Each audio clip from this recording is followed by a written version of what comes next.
It's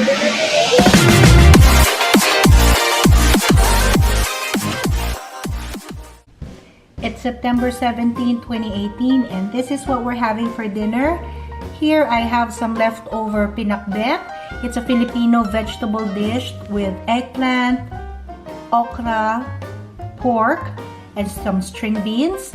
And sometimes we eat it with rice, actually most of the time. But today I'm just gonna eat this as is without rice. I also made some mashed potato. I added salt, pepper, and butter, and then I mashed this like so. And of course, we're gonna put this hamburger steak on top of our mashed potatoes. So I'm gonna show you how I prepare our hamburger steak. I'm just gonna get a few scoops of our mashed potato. I'm preparing this for my son today. I'm gonna grab 2 burgers. I'm gonna get some mushrooms as well. And then I'm gonna add the most delicious gravy.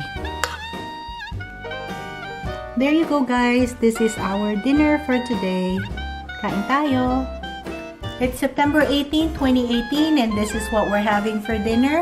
We got some boneless chicken wings from Pizza Hut, and I made pasta carbonara for dinner. Kain tayo! It's September 19, 2018, and this is what we are having for dinner. I made egg roll in a bowl. It's a combination of yummy vegetables, some seasonings, and ground pork.